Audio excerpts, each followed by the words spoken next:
Bonjour tout le monde et bienvenue sur la chaîne. Merci aux abonnés et aux nouveaux abonnés de suivre mes vidéos. Une fois de plus, si vous aimez les vidéos, mettez un pouce en l'air. N'oubliez pas de cliquer sur la cloche pour recevoir les notifications dès que je mets une vidéo en ligne. Et merci encore pour tout. Donc du coup, aujourd'hui, il va falloir que je m'attaque au fronton. Parce qu'après, il va falloir que j'avance simultanément avec le câble en bas. Donc là, ce qui va se passer, c'est que je vais déjà commencer par fixer les vitres que j'ai reçues ici. Enfin, que j'ai reçues, que je suis allé chercher, que j'ai fait découper directement au magasin. Donc il y aura cette partie-là seulement que je vais m'occuper. Et la grosse vitre qu'il y a ici, ce sera pour le playfield, ici. Donc voilà, c'est parti.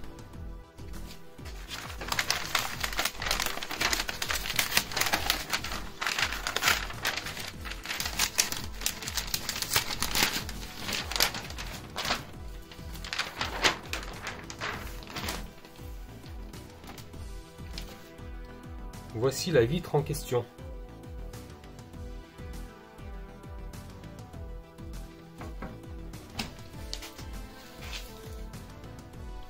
Alors, dans un premier temps, j'ai retiré la planche arrière pivotante. Celle-là qui était ici. Comme ça, j'ai plus de facilité à travailler, c'est moins encombrant. Voilà, c'est plus confortable. Donc ce que je vais faire, c'est que je vais mettre de la colle sur tout le contour. Mais bien au rebord de la vitre quand je vais la poser. Ça va être à cheval sur le rebord de la vitre et en dessous de la vitre. Pour pas qu'on voie le débordement de la colle à travers. Quand il sera de l'autre côté le bac glace, quand on aura la vue dessus. Et du coup, je vais utiliser ça. Voilà, de la colle néoprène, prise immédiate, collage contact, tout matériau. Donc je pense que ça fera l'affaire. Sinon, c'est pas grave, je ferai avec une autre technique. Et on verra ce que ça donne. Donc là, je vais m'occuper de ça. Et ensuite, je reviendrai demain matin. Là, je vais laisser sécher toute la nuit. Je reviendrai demain matin pour voir ce que ça donne. Pour information, la vitre en question, c'est du 4 mm d'épaisseur. Voilà, ça représente ça. 4 mm d'épaisseur. Donc dans un premier temps, je vais déjà la placer. Pour me rendre compte de la surface sur les rebords que ça va prendre. Ok. D'accord. Parfait. Comme ça, je sais plus ou moins où c'est que je vais étaler la colle. Donc du coup, je sais que au niveau des côtés, je peux en mettre pas mal, voire même carrément dans l'angle entier. Là, un léger filet ici sur le bas. Et en haut, pareil. Ok.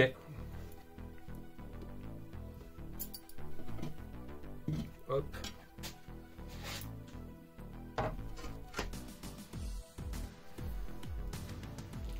Hop. Je débouche ça. Allez, c'est parti. Colle néoprène. Je sais pas pour vous, mais moi j'aime trop ces odeurs-là. Allez.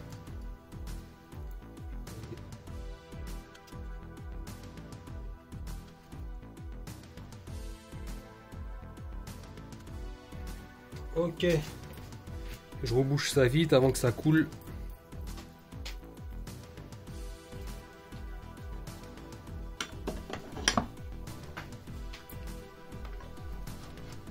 Et maintenant, c'est la pose de la vitre.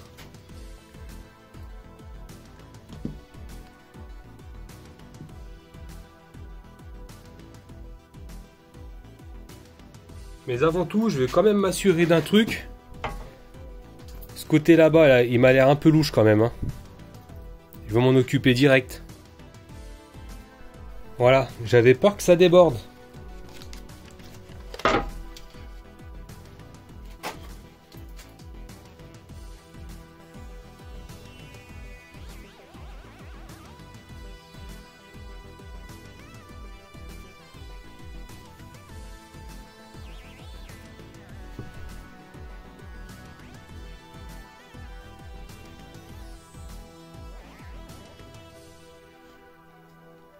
Bon, bah ça a l'air d'aller, je me suis pas loupé.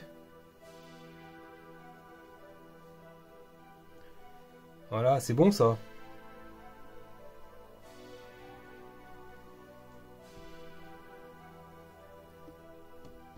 Nickel. Voilà, c'est ça que je parlais quand on appuie dessus et les débordements. Donc là, ça reste encore à l'intérieur, ça se verra pas de l'extérieur, donc ça c'est nickel.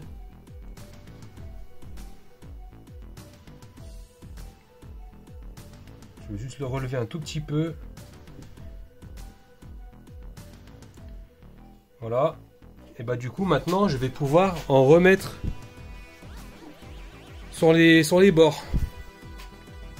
Voilà, comme ça là vu qu'il est plaqué, ça débordera pas en dessous.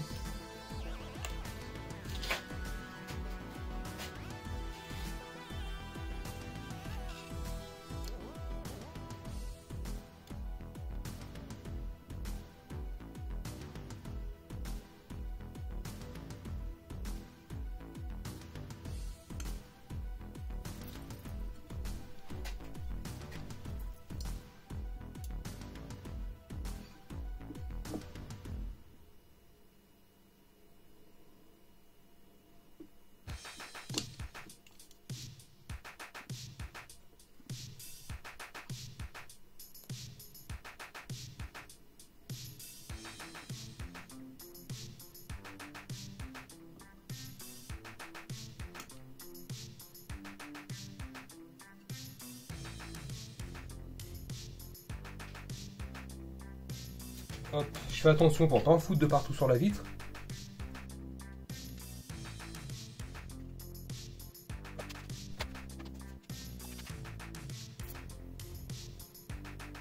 Alors en fait non, je vais pas mettre de poids.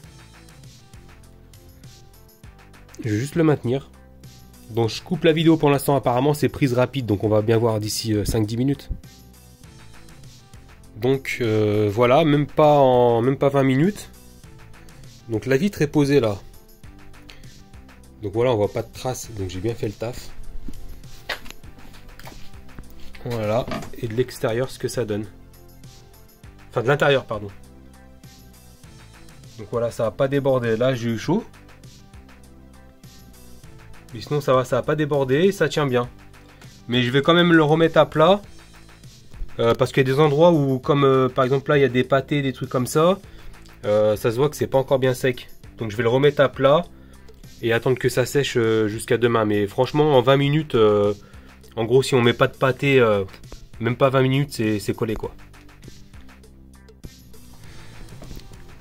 Alors nous sommes le lendemain matin. Donc là c'est 10 h. Je vois que ça a bien séché. Ça a bien durci. Bon bah à mon avis là ça ne bougera plus. Ça se décolle pas, j'appuie là en dessous. Ça le maintient très bien. Donc voilà, à mon avis là c'est parfait. Ce que je vais faire c'est que je vais nettoyer la vitre et ensuite je vais y placer l'écran et le fixer. L'écran est en place. Là ce que je vais faire c'est que je vais dévisser ces vis là. Je vais reporter l'entraxe des vis sur une planche qui fera à peu près cette taille là pour reporter les trous sur la planche en question. Et la planche va être d'un côté à l'autre fixée pour que l'écran soit maintenu, vu qu'après je vais visser par les trous de la planche dans l'écran avec des vis de 4 mm de diamètre. Bon, entre temps j'ai reçu un colis. Je ne sais pas ce que c'est, mais je pense que c'est le mini moteur vibrant que j'attends depuis 2 semaines. Puisque j'avais oublié de le commander à la base chez Small Cab. Donc du coup bah, je l'ai pris sur Amazon en attendant. Ça m'a l'air d'être ça.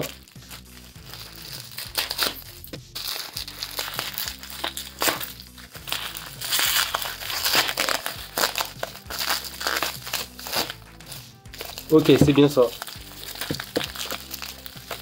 C'est le mini moteur vibrant en 12 volts. Voilà. Et bien, je ferai une petite vidéo pour l'installation de celui-ci. Bon, il n'y a pas grand chose à faire, hein. C'est juste le fixer sur la planche en dessous et puis de raccorder les fils, quoi. Voilà. Voilà. À quoi il ressemble.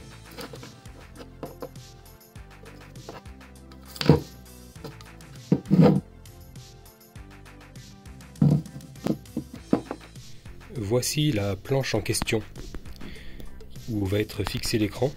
Donc première étape, cette longueur là, je vais prendre le milieu et je vais tracer.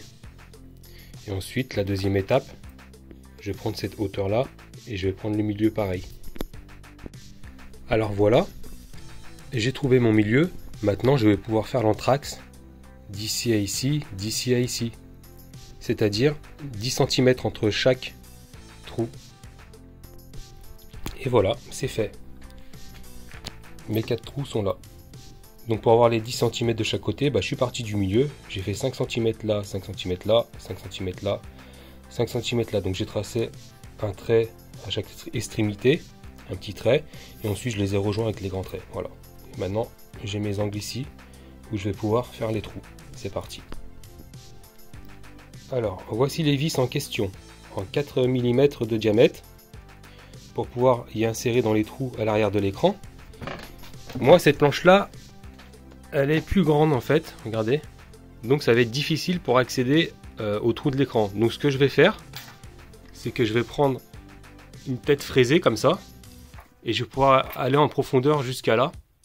Donc ça va me faire gagner encore de l'espace en dessous. Donc en gros, je vais pouvoir arriver comme ça. Et après là, je vais pouvoir fixer à l'intérieur de l'écran.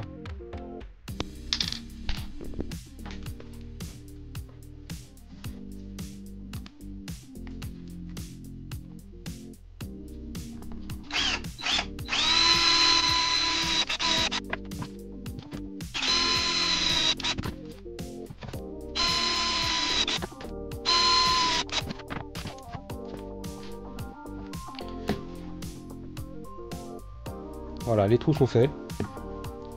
Après, j'aurais très bien pu prendre une planche plus fine, mais j'ai fait avec ce que j'avais sous la main par rapport à la longueur.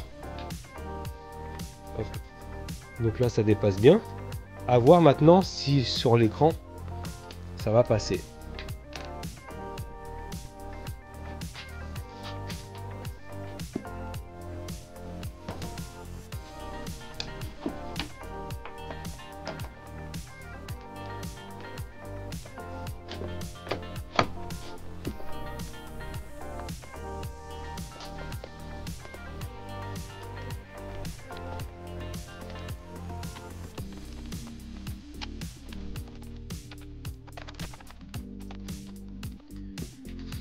Et voilà, ça tient bien. Maintenant, je vais pouvoir y fixer sur chaque côté là avec des pions en plastique. J'utilise ce genre de pions. Voilà, ça dépanne pas mal, c'est bien, ça fait des fixations bien propres. Et du coup, j'aurais pu mettre aussi des petites équerres en métal. Mais je vais mettre ça, j'ai ça sous la main, il faut que je les écoule. Donc voilà.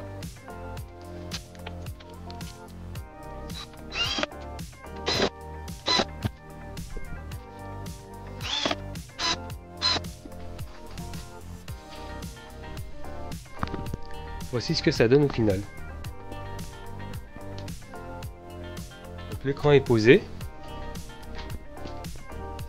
J'ai nettoyé la vitre devant. Donc elle est tellement propre que ça fait un effet miroir. Et voilà l'arrière. Il me restera à fixer le full DMD.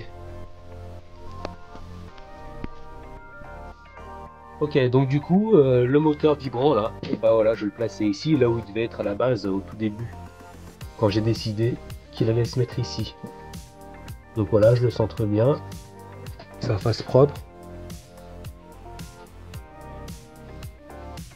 Et maintenant, je vais pouvoir le visser.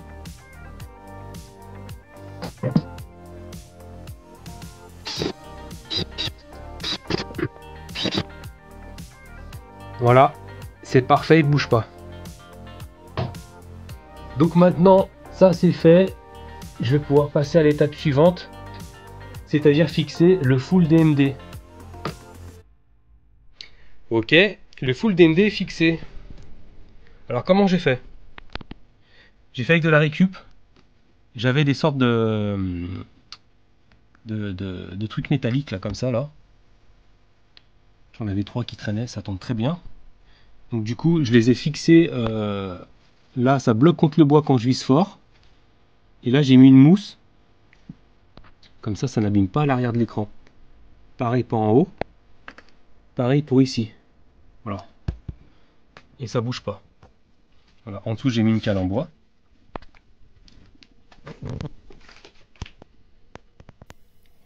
Là, c'est parfait. J'ai bien regardé les rabords de l'écran. Donc tout est à rabord. C'est parfait. Ensuite, la prochaine étape, je ferai une autre vidéo complète. Pour le fronton, je vais le poser à l'arrière de la caisse, là où il doit être normalement. Je vais le pivoter, comme s'il y avait un déplacement ou une vente, on ne sait jamais pour plus tard. Comme ça, je vais déterminer la longueur des câblages des haut-parleurs, donc ils vont être à l'arrière, en les en passer ici et en les raccordant en dessous le mini amplificateur qui est en dessous de la planche, pour pas que ça tire dessus. Donc je ferai une vidéo plus tard pour ça, et aussi en raccordant bien évidemment tous les autres câblages d'alimentation de l'écran, les câblages DMI. Voilà, il y aura plein de petites choses à prendre en compte par rapport au basculement du fronton sur la caisse en cas de déplacement. Allez, sur ce, on va se laisser là. Je vous retrouve plus tard pour une autre vidéo. N'oubliez pas de mettre des pouces en l'air si vous avez aimé. N'oubliez pas aussi d'écrire des commentaires si vous voulez. Et merci aux abonnés et aux nouveaux abonnés. À bientôt, bye.